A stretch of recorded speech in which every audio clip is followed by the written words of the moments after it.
Hello दोस्तों, मैं राहुल आपका अपना यूट्यूब चैनल ब्रेन एक्सपर्ट में मैं स्वागत करता हूं। दोस्तों, आज के डेट में हम पढ़ेंगे आपके 11th क्लास का पहला चैप्टर सेट्स का एक्सरसाइज 1.2 का कॉन्सेप्ट। सबसे पहले एक्सरसाइज 1.2 को क्लियर करने से पहले उसका कॉन्सेप्ट और उस पर कुछ आधारित एग्जाम्पल्स के बारे में हम चर्चा करेंगे। और एक्सरसाइज 1.2 में जो हम आप लोग को कॉन्सेप्ट बताएंगे, उस कॉन्सेप्ट के अंतर्गत हम लोग को आज के डेट में सेट्स का यानी समुच्चय का प्रकार के बारे में चर्चा करना है। चलिए आइए ध्यान दीजिए, यहाँ पे देखिए आपके स्क्रीन पे लिखा हुआ है समुच्चय। ये समुच्चय आपके अध्याय का नाम है। ध्यान दीजिएगा, यहाँ पे देखिएगा, यहाँ पे लिखा हुआ है समुच्चय, जिसको इंग्लिश में हम क्या बोलेंगे, सेट्स बोलेंगे। दोस्तों चलिए ध्यान दीजिए, यहाँ पे देखिए इसके अंतर्गत हम लोग को पढ़ना क्या है, कॉन्सेप्ट ऑफ एक्सरसाइज 1.2 यानी एक्सरसाइज 1.2 का कॉन्सेप्ट के बारे में हम लोग को जानकारी प्राप्त करना है, साथ ही साथ एग्जाम्पल के माध्यम से। यानी कुछ एग्जाम्पल्स भी होगा जो कि आपको कॉन्सेप्ट को क्लियर करवाने में काफ़ी मददगार होगा। चलिए यहाँ पे ध्यान दीजिएगा दोस्तों, इसके अंतर्गत हम पढ़ेंगे। सबसे पहले देख सकते हैं आप, यहाँ पे स्क्रीन पे लिखा हुआ है। चलिए, समुच्चय के प्रकार, जिसको इंग्लिश में हम क्या बोलेंगे दोस्त, टाइप्स ऑफ सेट्स बोलेंगे। टाइप्स ऑफ क्या बोलेंगे, सेट्स बोलेंगे। चलिए ध्यान दीजिए, समुच्चय का कुछ प्रकार है। इससे पहले हम आप लोग को बताए थे कि समुच्चय बोलेंगे किसको। आप सभी को पता है समुच्चय जो होता है सुपरिभाषित वस्तुओं का संग्रह होता है। सुपरिभाषित वस्तु वैसे वस्तु कहलाते हैं दोस्त जो मेरे लिए और दुनिया के सारे व्यक्ति के लिए एक ही हो, यानी परिवर्तनशील वो ना हो। ध्यान दीजिएगा, उसके बावजूद भी हम लोग पढ़े थे सेट्स को लिखने का कि मतलब कौन कौन सा मेथड है। दो मेथड के बारे में चर्चा किए थे। पहला रोस्टर मेथड था, दूसरा यानी रोस्टर विधि बोल सकते हैं, दूसरा जो था समुच्चय निर्माण विधि था, जिसको इंग्लिश में हम सेट बिल्डर मेथड भी बोलते थे। इसके बाद हम लोग चर्चा करेंगे कुछ कॉन्सेप्ट। देखिए इसका जो प्रकार है, इस प्रकार को बारी बारी से हम लाएंगे और आपके बीच में चर्चा डिटेल से करेंगे। चलिए ध्यान दीजिए, यहाँ पे देखिए लिखा हुआ है समुच्चय के निम्नांकित प्रकार हैं, यानी समुच्चय के जो प्रकार हैं निम्न प्रकार हैं, जिसका नाम हम आपको पहले एक बार बता देते हैं। पहला जो होगा समुच्चय जो होगा वो शून्य समुच्चय होगा, या रिक्त बोल सकते हैं, या खाली समुच्चय बोल सकते हैं। दूसरा जो समुच्चय होगा वो एकल समुच्चय होगा। तीसरा जो समुच्चय होगा वो द्विक समुच्चय होगा। अगला जो चौथा जो समुच्चय होगा वो परिमित समुच्चय होगा। पांचवा जो समुच्चय होगा अपरिमित समुच्चय होगा। फिर उसके बाद छठा जो होगा परिमित समुच्चय समान समुच्चय होगा। फिर उसके अगला असमान समुच्चय होगा।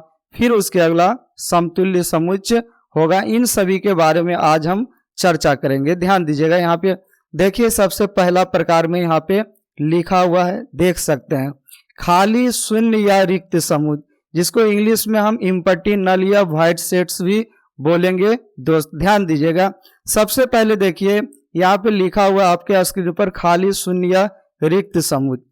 खाली शून्य या रिक्त समुच्चय वैसे समुच्चय को बोलेंगे दोस्त जिसमें एक भी एलिमेंट प्रेजेंट ना हो।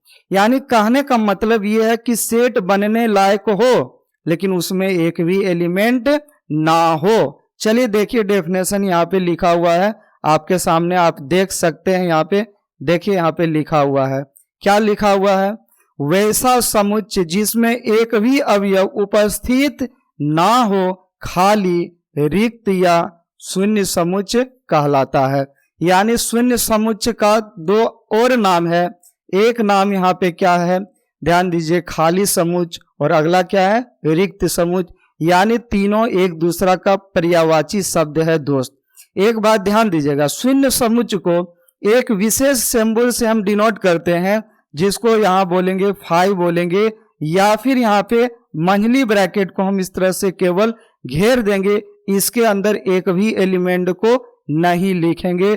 इस दोनों सिंबल को डिनोट हम सामान्यतः खाली शून्य या रिक्त समुच्चय, यानी इंग्लिश में बोलेंगे एम्प्टी नल और वॉइड सेट्स के लिए करेंगे। चलिए ध्यान दीजिए, यहाँ पे देखिए लिखा हुआ है, आप देख सकते हैं यहाँ पे आपके पास, यहाँ पे देखिए इसे सामान्यतः देखिए मंझली ब्रैकेट यहाँ पे लिखा हुआ है, या फाई से क्या किया जाता है, सूचित किया जाता है। इसके बाद ध्यान दीजिए, आपके सामने कुछ एग्जाम्पल्स आएंगे और उस एग्जाम्पल से हम बारी बारी में चर्चा करेंगे। ध्यान दीजिएगा, यहाँ पे लिखा हुआ है, आप देख सकते हैं उदाहरण, ध्यान दीजिएगा। इसके अंतर्गत देखिए पहला नंबर जो एग्जाम्पल आपके सामने है वो इस प्रकार से है, आप देख सकते हैं। देखिए यहाँ पे लिखा हुआ है एक्स सजडेट एक्स, संख्या 2 से बड़ी सम अभाज्य संख्या है। सबसे पहले अब आप बताइए, सम अभाज्य संख्या से पहले अभाज्य संख्या सारे स्टूडेंट को पता है। अभाज्य संख्या वैसे संख्या को बोलते दोस्त जिसका केवल 2 ही गुणनखंड हो, यानी 2 ही फैक्टर हो। जैसे ध्यान दीजिएगा, यहाँ पे हम लिखेंगे 2 लिख सकते हैं, 3 लिख सकते हैं, 5 लिख सकते हैं, 7 लिख सकते हैं, डॉट डॉट सो ऑन। इसमें भी हमको चाहिए कौन सा संख्या, सम अभाज्य संख्या, यानी इन सभी में सम संख्या कौन है, 2 है। अब आप बताइए यहाँ पे उस 2 में भी हमको एक कंडीशन लगाया हुआ है कि इससे बड़ी चाहिए, इससे क्या चाहिए, बड़ी। अब बताइए यहाँ पे 2 से बड़ी जो है कोई भी अभाज्य संख्या हो सकता है क्या? यहाँ पे 2 से बड़ी कर दिया, 2 ही है, यानी यहाँ पे हम बोल सकते हैं कि कोई भी अभाज्य संख्या चलने वाला नहीं है, यानी एलिमेंट या अवयव की संख्या 0 होगा दोस्त। यानी इस समुच्चय को, यानी इस संग्रह को हम किसके अंतर्गत बोलेंगे, खाली शून्य या रिक्त समुच्चय के अंतर्गत बोलेंगे। आइए देखते हैं अगला एग्जाम्पल और उसमें समझने का कोशिश करेंगे। ध्यान दीजिए, X sided X square equal to 4। ध्यान दीजिएगा, अगर आप इसको सॉल्व करते हैं, यहाँ पे एक्स स्क्वायर इक्वल टू 4 लिखा हुआ है, एक्स का वैल्यू यहाँ पे फाइंड आउट कीजिए। एक्स इक्वल टू लिख सकते हैं प्लस माइनस अंडर रूट 4, यानी एक्स का वैल्यू यहाँ पे है प्लस माइनस 2। अब आप बताइए प्लस माइनस 2 है क्या? तो आप बोल सकते हैं ये प्लस माइनस 2 जो है सर वो पूर्णांक संख्या है और साथ ही साथ सम संख्या भी है, यानी सम पूर्णांक संख्या है। लेकिन यहाँ पे सम पूर्णांक संख्या नहीं बोल रहा, यहाँ एक विषम संख्या बोल रहा है। क्या यह एक विषम संख्या है क्या? नहीं है, यानी ये जो समुच्चय जो होगा वो किसके अंतर्गत होगा, खाली शून्य या रिक्त समुच्चय के अंतर्गत होगा। जैसे कहने का मतलब ये है कि होने लायक हो लेकिन उसको होने ही नहीं देंगे, यानी इस प्रकार के समुच्चय को हम क्या बोलेंगे, रिक्त समुच्चय के अंतर्गत बोलेंगे। चलिए ध्यान दीजिए, आगे यहाँ पे देखिए अगला एग्जाम्पल आपके सामने इस प्रकार से लिखा हुआ है, आप देख सकते हैं एक्स साइडेड एक्स, यानी एक्स कोई अवयव है जो कि आपके 11th तथा 12th कक्षा में पढ़ने वाला विद्यार्थी है। आप ही बताइए दोस्त, कोई भी वैसा स्टूडेंट हो सकता है क्या जो 11th क्लास में भी एडमिशन लिया हो, साथ ही साथ 12th क्लास में भी एडमिशन लिया हो? वैसा तो हो नहीं सकता है। इसलिए यहाँ पे जो दिया हुआ जो कलेक्शन यानी संग्रह है वो कैसा संग्रह होगा, रिक्त या फिर खाली या शून्य समुच्चय के अंतर्गत होगा। ध्यान दीजिए, यहाँ पे अगला लिखेंगे, अगला देखेंगे, इस प्रकार से लिखा हुआ है, देख सकते हैं आप। एक्स साइडेड एक्स, संख्या 1 से छोटी एक प्राकृत संख्या है। आप ही बताइए, प्राकृत संख्या शुरू 1 से होता है और यहाँ 1 से छोटे बोल रहा है, तो होने का तो संभावना है नहीं। इसलिए ये दिया हुआ जो भी संग्रह है वो सारे संग्रह को हम किस में रखेंगे, खाली शून्य या रिक्त समुच्चय में रखेंगे। आपको दोबारा फिर से बता देना चाहते हैं, खाली रिक्त या शून्य समुच्चय वैसा समुच्चय होता है जिसमें एक भी अवयव नहीं होता है, यानी सेट में एलिमेंट होने लायक हो लेकिन होने ही नहीं देंगे। इस प्रकार का जो भी सेट हो उसको हम किस सेट के अंतर्गत यानी किस समुच्चय के अंतर्गत बोलेंगे, खाली शून्य या रिक्त समुच्चय के अंतर्गत बोलेंगे। ध्यान दीजिए, अगला देखिए दूसरा नंबर जो है यहाँ पे टाइप्स, इसके अंतर्गत देखिए क्या है लिखा हुआ, एकल समुच्चय, जिसको इंग्लिश में सिंगलटन सेट बोलेंगे। क्या बोलेंगे, सिंगलटन सेट। चलिए इसके बारे में थोड़ा चर्चा कर लेते हैं। सिंगलटन सेट यानी एकल समुच्चय वैसे समुच्चय को बोलेंगे दोस्त जिसमें केवल एक ही एलिमेंट यानी एक ही अवयव उपस्थित हो, वैसे समुच्चय ही कहलाएंगे एकल समुच्चय के अंतर्गत। आइए इसका डेफिनेशन देखते हैं, फिर इसका एग्जाम्पल वगैरह भी देखेंगे। देखिए यहाँ पे लिखा हुआ है वैसा समुच्चय जिसमें केवल एक अवयव उपस्थित हो एकल समुच्चय कहलाता है। चलिए ध्यान दीजिए, कुछ एग्जाम्पल के माध्यम से हम सिखाने का आपको कोशिश कर रहे हैं, आप सीखने का कोशिश कीजिए। ध्यान दीजिए यहाँ पे देखिए आपके बीच में लिखा हुआ है उदाहरण, कुछ उदाहरण आपके सामने आने वाला है। ध्यान दीजिए यहाँ पे देखिए पहला नंबर एग्जाम्पल इस प्रकार है, आप इसके बारे में सोच सकते हैं। बताइए यहाँ पे x साइडेड x एक सम अभाज्य संख्या है। अभी तुरंत हम बताए थे कि अभाज्य संख्या कौन कौन संख्या होगा। सबसे पहले हम अभाज्य संख्या के बारे में बताते हैं। 2 हो जाएगा, 3 हो जाएगा, 5 हो जाएगा, 7 हो जाएगा, डॉट डॉट हो जाएगा, ये आपका अभाज्य संख्या। इसमें सम अभाज्य संख्या तो केवल 2 होगा। अब आप बताइए इसमें कितना एलिमेंट, केवल एक ही एलिमेंट है दोस्त, इसलिए यहाँ पे जो होगा ये सेट वो एकल समुच्चय के अंतर्गत होगा। इसलिए होगा क्योंकि इसमें एलिमेंट की संख्या केवल कितना है, एक है। आइए देखते हैं अगला यहाँ पे इसका सॉल्यूशन। देखिए x sided x minus 2 equal to 4। यहाँ पे देखिए ये रैखिक समीकरण है। आप सभी को पता है कि रैखिक समीकरण में मूलों की संख्या केवल एक होता है, इसलिए यहाँ पर बोल सकते हैं कि x का केवल एक ही मान होगा, यानी ये एकल समुच्चय में होगा। हम सॉल्व भी कर सकते हैं। ध्यान दीजिए यहाँ पे x माइनस 2 इक्वल टू 4 है। x बताइएगा यहाँ पर क्या होगा, ये 2 उधर जाके जुट जाएगा यानी 6 लिख सकते हैं, और ये 6 बताइएगा नेचुरल नंबर यानी प्राकृतिक संख्या में बिलोंग्स कर रहा है। अतः ये जो सेट जो है दोस्त, इस सेट को हम क्या बोलेंगे, एकल समुच्चय के अंतर्गत बोलेंगे। चलिए ध्यान दीजिए अगला देखिएगा, इस प्रकार से लिखा हुआ है, आप देख सकते हैं। बताइए इसके बारे में। कह रहा है x सैचुरेट x अक्षर W से प्रारंभ होने वाला सप्ताह के दिन है। आप ही बताइए Sunday, Monday, Wednesday, Thursday, Friday, Saturday में W से स्टार्ट होने वाला कौन सा सप्ताह का दिन है। तो आप बोलिएगा सर केवल वेडनेसडे है। केवल क्या है, वेडनेसडे है। अब आप बताइए वेडनेसडे केवल एक ही एलिमेंट को रिप्रेजेंट करेगा, इसलिए ये जो सेट जो होगा वो एकल समुच्चय के अंतर्गत होगा।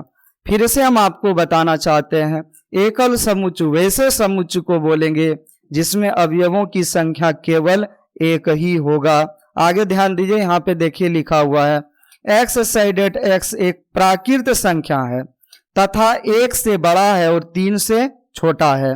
आप ही बताइए 1 से बड़ा और 3 से छोटा केवल एक ही एक यानी 2 ही होगा, यानी 2 संख्या ही होगा, यानी 2 संख्या का मतलब 2 संख्या यानी केवल 2 ही होगा। इसलिए यहाँ पर एक ही एलिमेंट को रिप्रेजेंट किया गया, इसलिए ये एकल सेट के अंतर्गत होगा। यानी हम देख सकते हैं इस प्रकार से 1 से बड़ा यानी 2 होगा, 3 होगा, 4 होगा, 5 होगा, 6 होगा, ये चलेगा। इधर 3 से छोटा 2 हो जाएगा, 1 हो जाएगा, 0 हो जाएगा, -1 जीरो तो चलेगा नहीं। यहाँ पे बोलिएगा क्या होगा, 1 हो जाएगा, 2 हो जाएगा।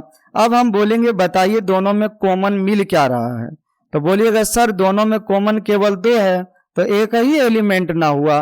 तो यहाँ पर देखेंगे ये जो सेट है वो कैसा सेट है, एकल सेट का एग्जाम्पल है। चलिए अगला देखते हैं, यहाँ पे ध्यान दीजिएगा। अगला जो प्रकार है इस प्रकार से है, आप इसको देख सकते हैं। ध्यान दीजिएगा यहाँ पे देखिए आगे जो लिखा हुआ है आपके बीच में, ये लिखा हुआ है द्विक समुच्चय। द्विक समुच्चय वैसे समुच्चय को बोलेंगे स्टूडेंट, बोलिए जिनमें एलिमेंट की संख्या कितना होगा, केवल 2 होगा, यानी उसमें जोड़ा लगल होगा। इसका एक दूसरा नाम है जोड़ा समुच्चय। कौन सा समुच्चय, जोड़ा समुच्चय। द्विक यानी 2 गो किसमें रहेगा, जिसका जोड़ा लगा होगा। अब आप खुद डिसाइड कर सकते हैं आप जोड़ा समुच्चय में हैं या जोड़ा समुच्चय में नहीं है। ध्यान दीजिएगा यहाँ पे इसका दूसरा नाम है जोड़ा समुच्चय भी। वैसा समुच्चय जिसमें अवयवों की संख्या 2 हो, जोड़ा समुच्चय बोलेंगे या फिर द्विक समुच्चय बोलेंगे। देखिए वैसा समुच्चय जिसमें अवयवों की संख्या केवल 2 हो, द्विक समुच्चय कहलाता है। आइए कुछ एग्जाम्पल के माध्यम से सीखिए और सिखाने का हम कोशिश करेंगे।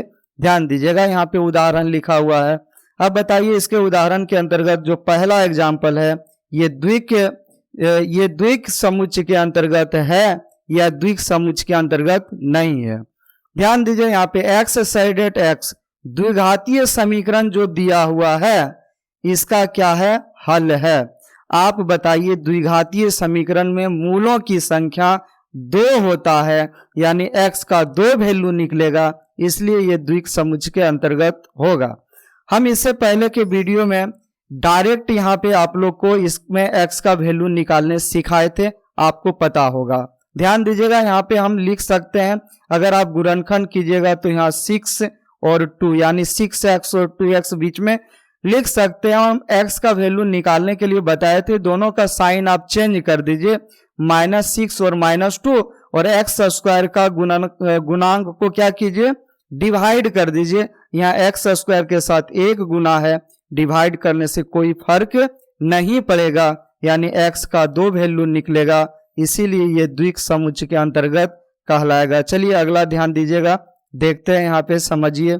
देखिए यहाँ पे एग्जाम्पल कह रहा है दूसरा नंबर में जो बी में है एक्स साइडेड एक्स एम अक्षर से शुरू होने वाले वर्ष के महीना का संग्रह। आप ही बताइए वर्ष के माह में एम अक्षर से शुरू होने वाला कौन कौन सा माह है? तो आप यहाँ पे बोल सकते हैं एक मार्च होगा और एक मई होगा सर, यानी 2 ही एलिमेंट होगा। एक कौन होगा, मार्च होगा, और दूसरा कौन होगा, मई होगा। अब बताइए कितना एलिमेंट है, यानी 2 एलिमेंट है, यानी ये किस समुच्चय के अंतर्गत होगा, द्विक समुच्चय के अंतर्गत होगा। यानी द्विक समुच्चय वैसे समुच्चय को बोलेंगे जिसमें अवयवों की संख्या 2 हो। आप लोग को याद हो गया होगा। चलिए ध्यान दीजिए, आगे बताइए। एक्स साइडेड एक्स एक विषम संख्या है, और बोलिएगा किससे छोटा है, 4 से छोटा है। अब आप बताइए विषम संख्या कौन कौन संख्या होगा? 1 चलेगा, 3 चलेगा, 5 नहीं चलेगा क्योंकि 4 से छोटा नहीं है, यानी यहाँ पे 2 संख्या ही मिल रहा है, इसलिए ये भी क्या होगा, द्विक समुच्चय के अंतर्गत होगा। आइए देखते हैं अगला एग्जाम्पल।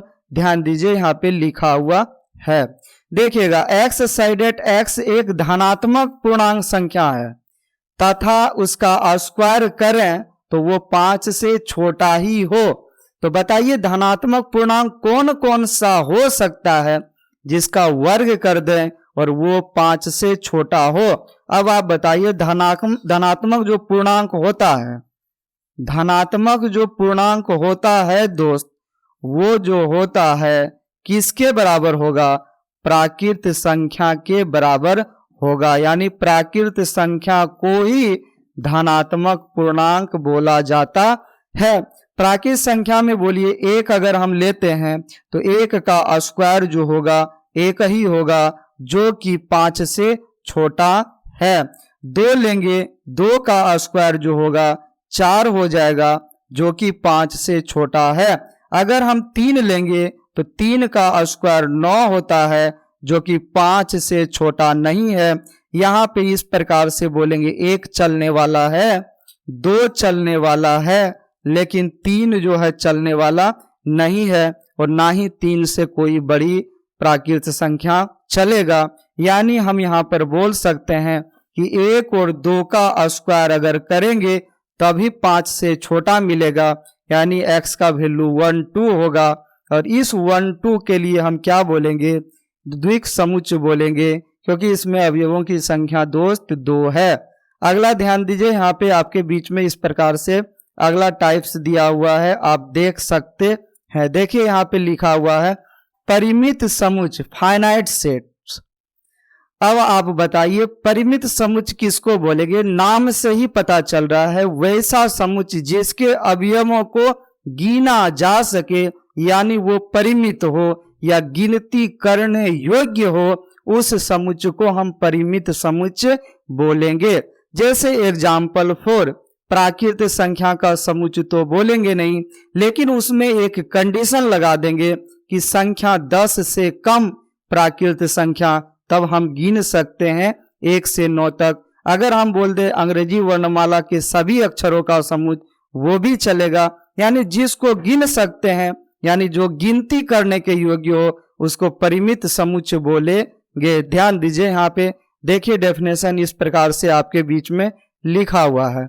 वैसा समुच्चय जिसमें अवयवों की संख्या परिमित हो, अर्थात गिनती के योग्य हो, परिमित समुच्चय कहलाता है। कौन सा समुच्चय कहलाता है? परिमित समुच्चय कहलाता है। चलिए ध्यान दीजिए, यहाँ पे कुछ एग्जाम्पल के माध्यम से हम समझाने का कोशिश करेंगे। यहाँ पे देखिए उदाहरण लिखा हुआ है। चलिए पहला नंबर उदाहरण आ रहा आपके बीच में, ध्यान दीजिएगा, बताइएगा इसके बारे में। एक्स साइडेड एक्स, अंग्रेजी वर्णमाला के सभी अक्षरों का संग्रह।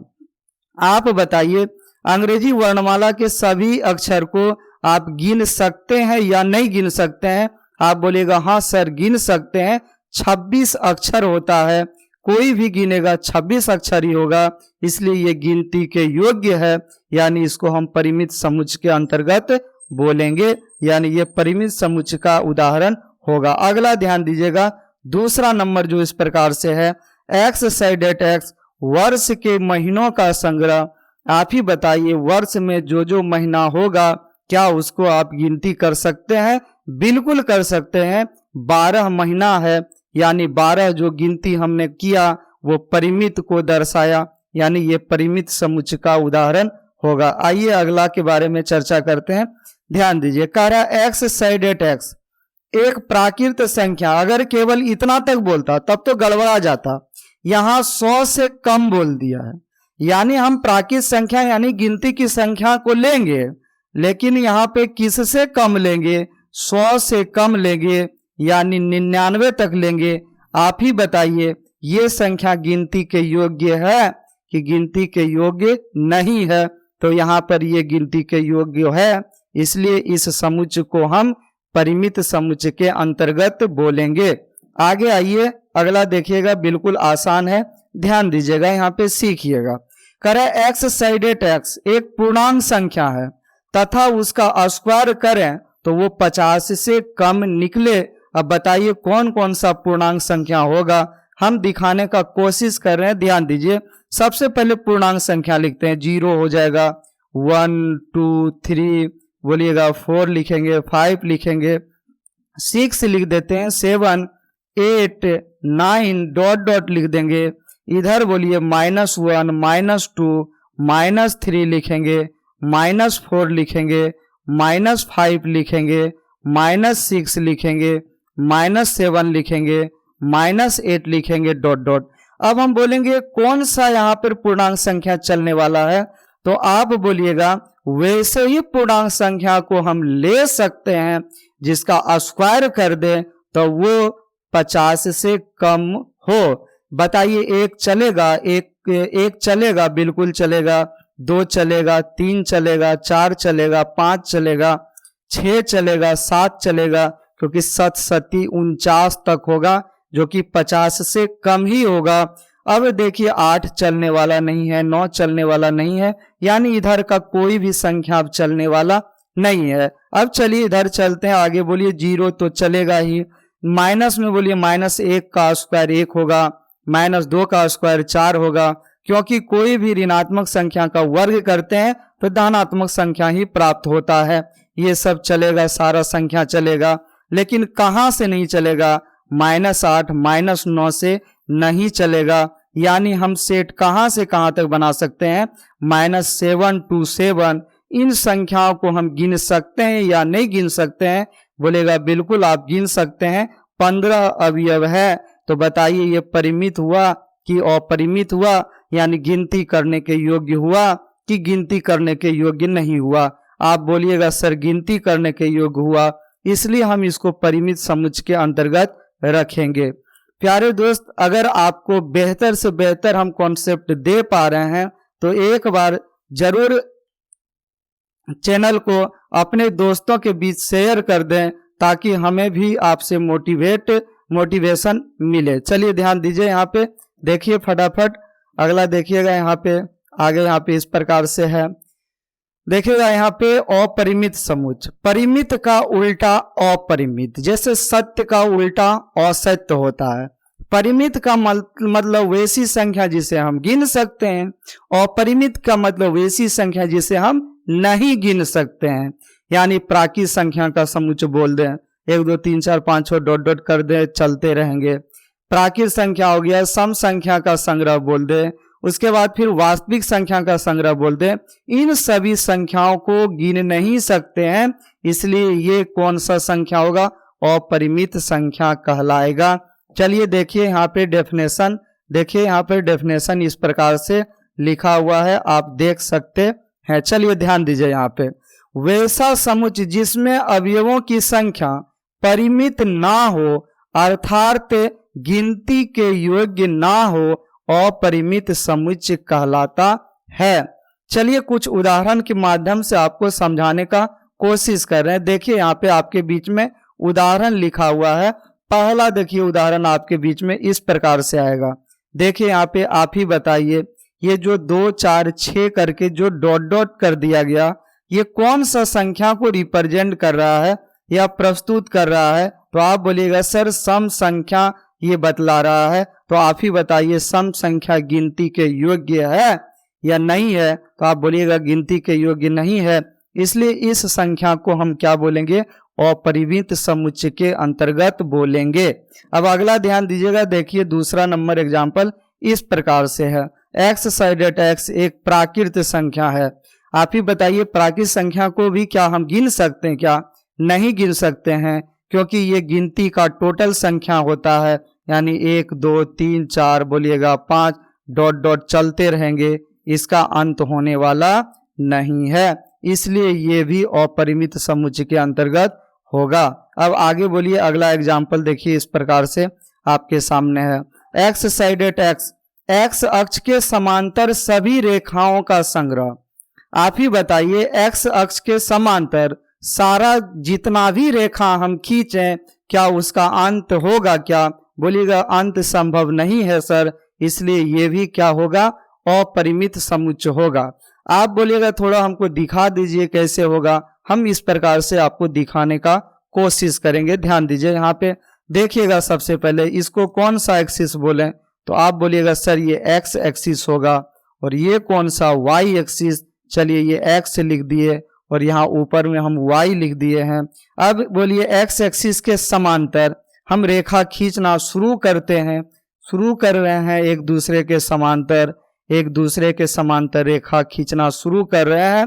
अंत यहाँ पे होना मुश्किल है। ध्यान दीजिए यहाँ पे उसी प्रकार ऊपर भी खींचेंगे, खींचते रह जाएंगे, लेकिन इसका अंत संभव नहीं होगा। इसलिए इस समुच्चय को हम क्या बोलेंगे, या इस संग्रह को क्या बोलेंगे? अपरिमित समुच्चय के अंतर्गत बोलेंगे।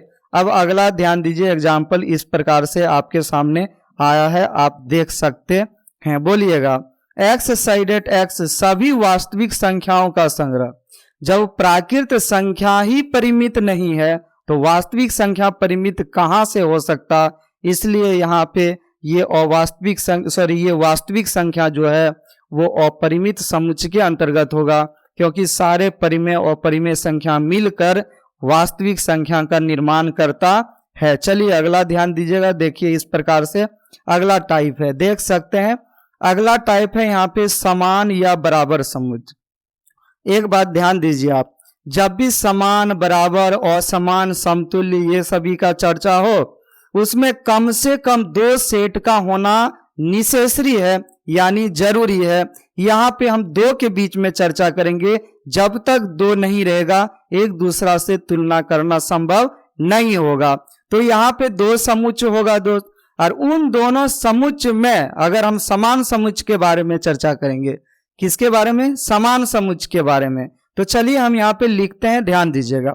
2 सेट हम इस प्रकार से लिख दिए, जैसे ए बराबर, यहाँ पे लिख दिए 2 लिख दिए, 4 लिख दिए, 6 लिख दिए। दूसरा यहाँ पर बी सेट यहाँ पे अगर हम इस प्रकार से लिख दिए, यहाँ 4 लिख दिए, 6 लिख दिए, 2 लिख दिए। अब हम बिना समझाए आपसे यहाँ पे बिना समझाए आपके बीच में हम लिख दें कि ए और बी दोनों समान है, तो आप यहाँ पे थोड़ा सा सोचिएगा ये कि यहाँ पर समान कैसे है। यहाँ पर बोलिएगा, यहाँ पर देखिए इस प्रकार से कि यहाँ 2 पहले है, यहाँ पर 2 पहले नहीं है। तो हम बोलेंगे समान के लिए ऑर्डर का एक जगह पे होना जरूरी नहीं है, इसमें एलिमेंट एक दूसरा में होना जरूरी है। यानी ए का टोटल एलिमेंट बी में हो और बी का टोटल एलिमेंट ए में हो, यानी दोनों का एलिमेंट समान हो, तो हम क्या बोलेंगे, ए सेट बी सेट के बराबर है। ध्यान दीजिए, यहाँ 2 यहाँ भी है और 2 यहाँ भी है, 4 यहाँ पर भी है, 4 यहाँ पर भी है, 6 यहाँ भी है, 6 यहाँ भी है, यानी इसके क्रम से कोई लेना देना नहीं है। अगला अगर हम एग्जाम्पल इस प्रकार से अगर लें आपके बीच में, ए बराबर 2, 4 और 6 हो जाए और बी बराबर आपके बीच में यहाँ पर लिखा हुआ रहे 2 रहे, 4 रहे, 6 रहे, 8 रहे, हम बोलेंगे क्या ए और बी दोनों बराबर है? क्या ए और बी दोनों बराबर है? फिर से लिख रहे हैं, ध्यान दीजिएगा। ए बराबर यहाँ पे लिखेंगे 2 लिखेंगे, 4 लिखेंगे, 6 लिखेंगे। बी बराबर बताइएगा, यहाँ पे इस प्रकार से लिख रहे हैं 2, 4, 6 और 8। बोलेंगे क्या ए और बी दोनों बराबर है? तो बोलिएगा सर ए और बी दोनों सेट बराबर नहीं है। बोलेंगे ऐसा क्या बात है नहीं है? तो आप बोलिएगा यहाँ पे देखिए 2, 4, 6 तो दोनों में है, लेकिन 8 जो है बी सेट में बिलोंग्स कर रहा है, लेकिन वो 8 जो है ए सेट में बिलोंग्स नहीं कर रहा है। यानी 8 बी सेट का अवयव है, लेकिन 8 ए सेट का अवयव नहीं है, इसलिए ए सेट और बी सेट बराबर नहीं होगा। यानी ए और बी सेट दोनों बराबर कब होगा? जब ए का टोटल एलिमेंट बी में और बी का टोटल एलिमेंट ए में हो। अगर ऐसा नहीं होगा तो वो असमान समुच्चय कहलाएगा। अगर ऐसा होगा यानी एक दूसरे में अवयव होगा, उसको हम समान समुच्चय बोलेंगे। चलिए ध्यान दीजिए, यहाँ पे देखिए इस प्रकार से आपके बीच में लिखा हुआ है डेफिनेशन।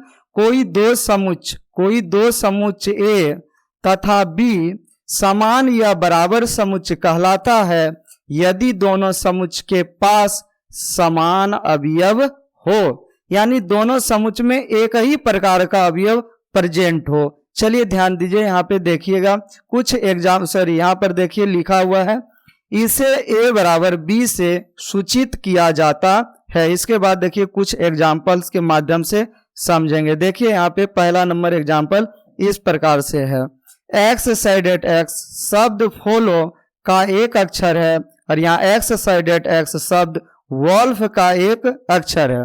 किसी स्टूडेंट के मन में चलेगा कि ये एग्जाम्पल कैसे बराबर समुच्चय का उदाहरण होगा, वो अपने ढंग से सोचेगा, बोलेगा यहाँ 1, 2, 3, 4, 5, 6 और यहाँ हो जाएगा 1, 2, 3, 4। कैसे होगा सर? हम बोलेंगे ऐसे नहीं देखना है, सबसे पहले सेट यहाँ पे बनाना है, यानी समुच्चय बनाना है। तो बोलिए यहाँ समुच्चय अगर हम ए सेट का बनाए तो यहाँ पर पहला एफ हो जाएगा, फिर बोलिएगा ओ चलेगा, ओ हो जाएगा, फिर एल चलेगा, एल हो जाएगा, अगला एल नहीं चलेगा। क्यों नहीं चलेगा? क्योंकि सेट में एक ही एलिमेंट को दोबारा नहीं लिखा जाता है।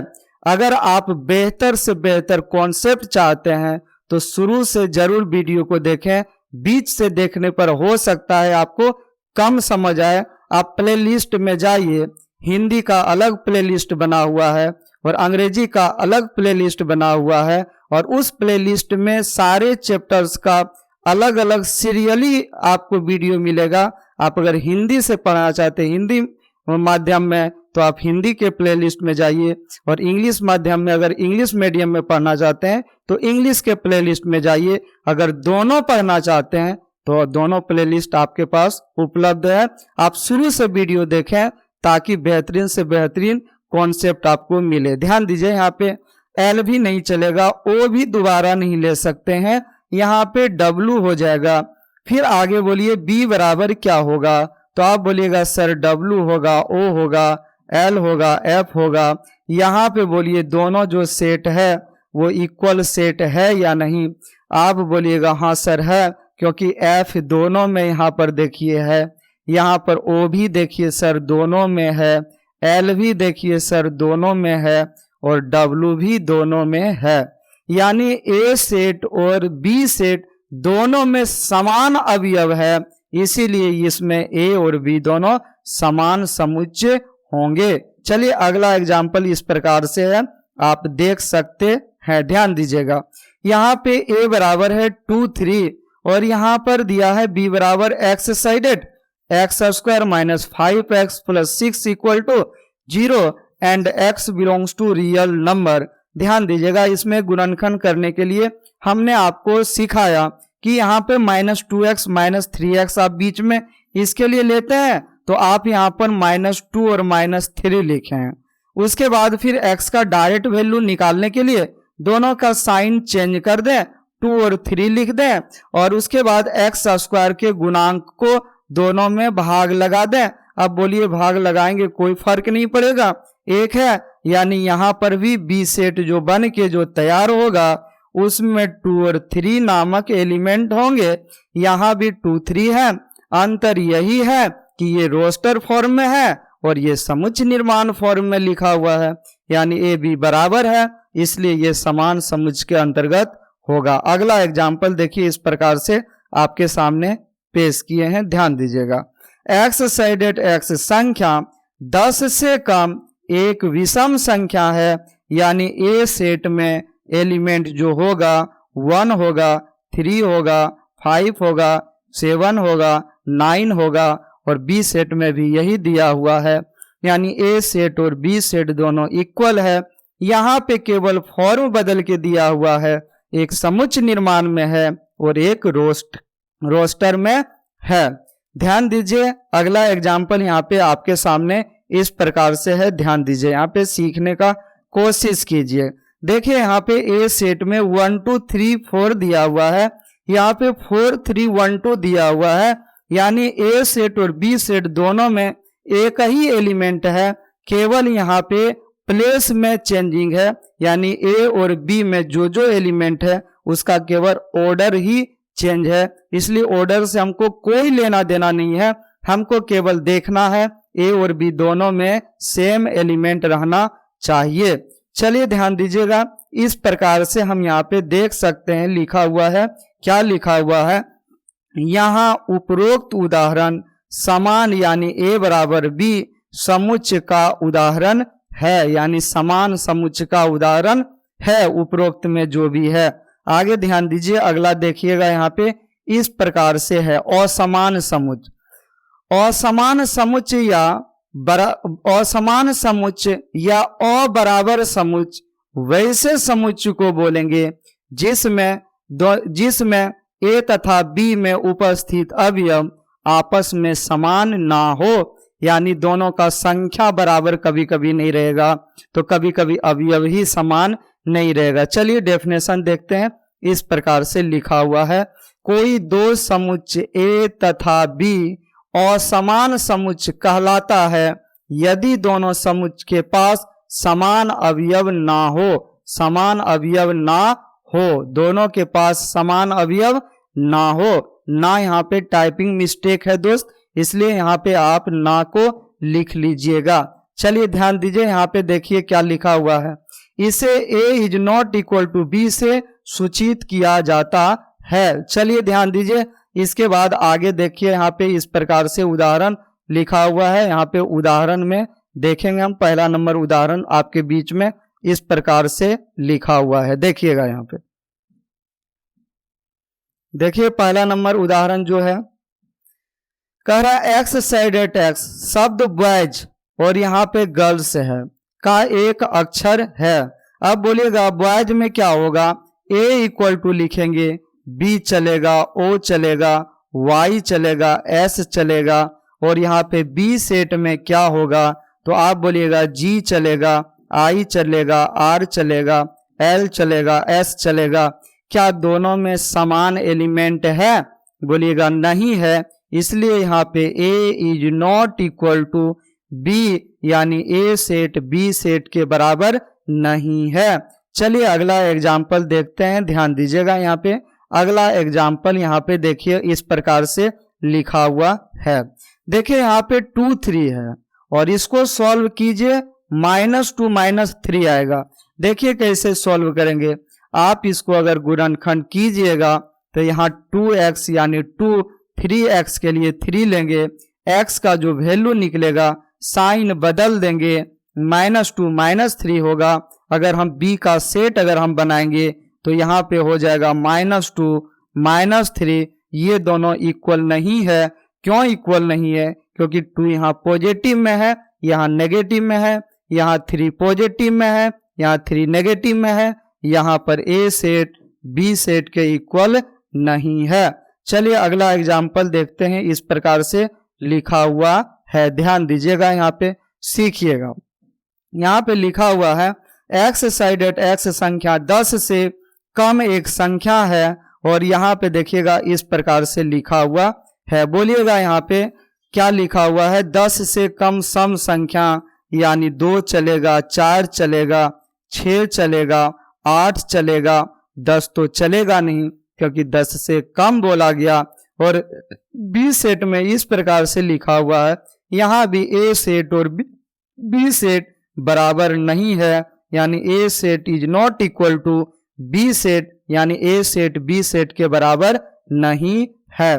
ध्यान दीजिए यहाँ पे क्या है, 1 2 3 4 है, यहाँ 1 4 8 12 6 है, इसलिए ए सेट और बी सेट यहाँ भी इक्वल नहीं है दोस्त, यानी A is not equal to B, यानी ए सेट बी सेट के समान नहीं है।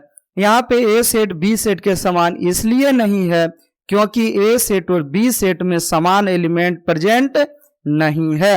अब आगे ध्यान दीजिए, इस प्रकार से लिखा हुआ है, नीचे आप देख सकते हैं क्या लिखा हुआ है।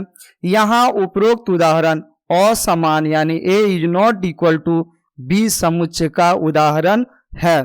चलिए ध्यान दीजिए, इसके बाद अगला लास्ट टॉपिक है बचा हुआ 1.2 का कॉन्सेप्ट के लिए, वो इस प्रकार से लिखा हुआ है। ध्यान दीजिएगा, समतुल्य समुच्चय, इसको इंग्लिश में इक्विवेलेंस सेट बोलेंगे।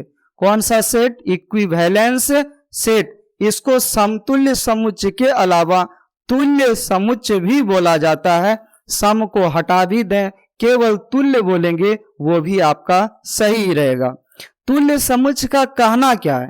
केवल तुलना करे लायक रहे, केवल तुलना करने के लायक रहे, बाकी यहाँ पे कोई एलिमेंट समान वगैरह से लेना देना नहीं है। अब ध्यान दीजिएगा, यहाँ पे समझिए, जैसे a बराबर अगर हम यहाँ पर लिख देंगे 2 4 6 हो जाए, और अगर b बराबर यहाँ पर हो जाए जैसे a b c होगा, यहाँ पे a और b सेट समान नहीं है लेकिन ये तुल्य समुच्चय यानी समतुल्य समुच्चय है। तो आप बोलिएगा कैसे है? हम बोलेंगे ए सेट में अवयव की संख्या और बी सेट में अवयव की संख्या दोनों बराबर है, और समतुल्य समुच्चय का डेफिनेशन यानी परिभाषा भी वही होता है कि समुच्चय ए तथा बी दोनों समतुल्य समुच्चय तभी कहलाएंगे जब समुच्चय में अवयवों की संख्या समुच्चय ए में अवयवों की संख्या समुच्चय बी के अवयवों की संख्या के बराबर हो। तो देखिए यहाँ पर लिखेंगे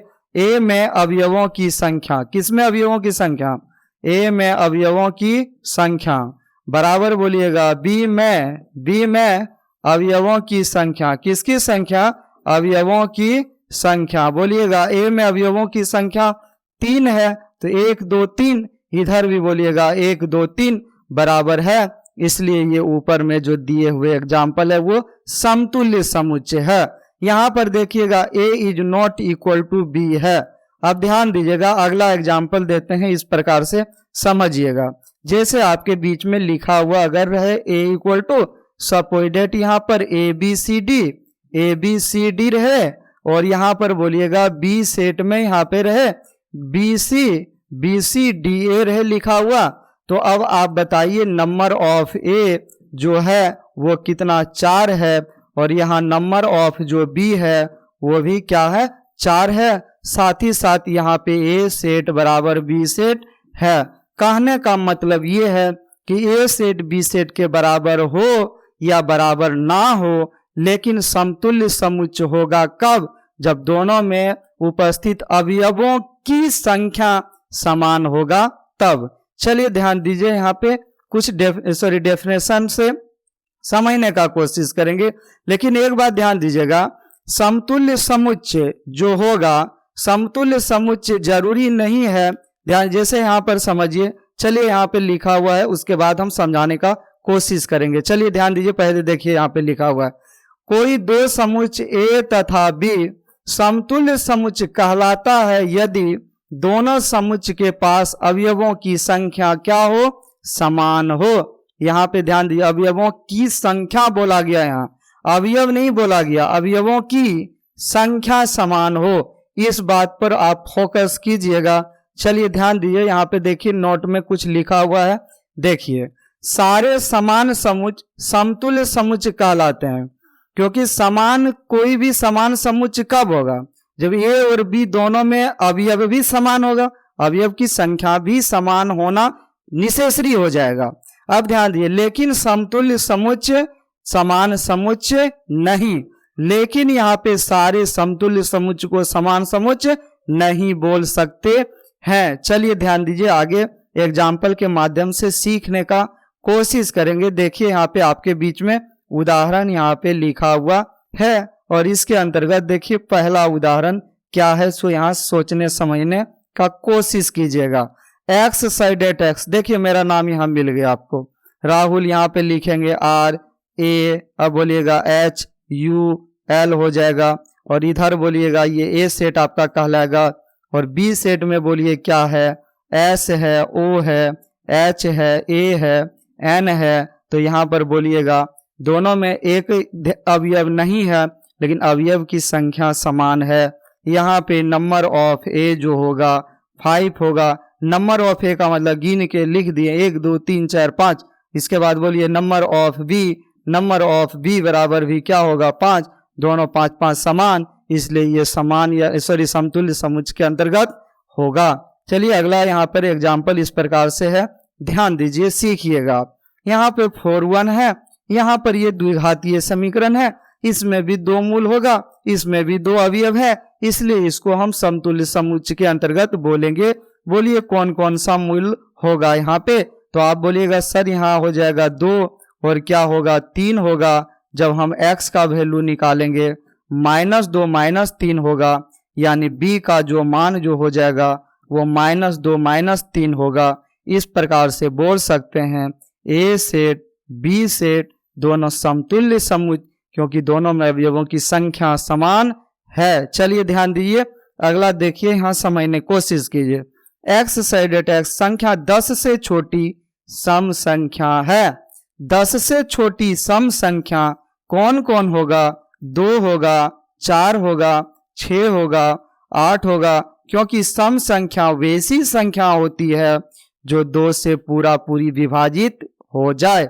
यहाँ पे भी देखिए नंबर ऑफ ए बराबर 4 नजर आ रहा है, number of B equal to यहाँ पे 4 नजर आ रहा है, दोनों की संख्या समान है, इसलिए यह समतुल्य समुच्चय के अंतर्गत होगा। दूसरा अगला एग्जाम्पल देखिए, 1 2 3 4 यहाँ है, 4 8 12 16 है, यहाँ भी number of A equal to 4 है, यानी 1 2 3 4 है।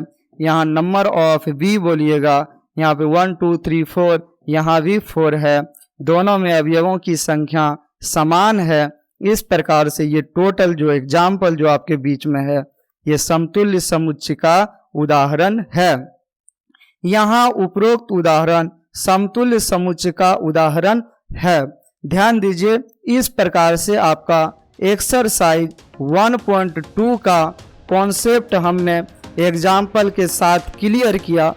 प्यारे दोस्तों, अगर आपको ये वीडियो अच्छा लगा तो आप चैनल को सब्सक्राइब जरूर करें तथा अपने दोस्तों के बीच इसे शेयर करें, और साथ ही साथ आपको कैसा लगा मेरा वीडियो कमेंट के माध्यम से जानकारी जरूर दें, ताकि आपसे मोटिवेट होकर बेहतर से बेहतर और कॉन्सेप्ट के साथ सारे वीडियो को हम आप तक प्रोवाइड करवाते रहें। इतना ही कहकर मैं आज के क्लास से अलविदा लेता हूँ, फिर मिलूँगा कल के डेट में। जय हिंद, जय भारत।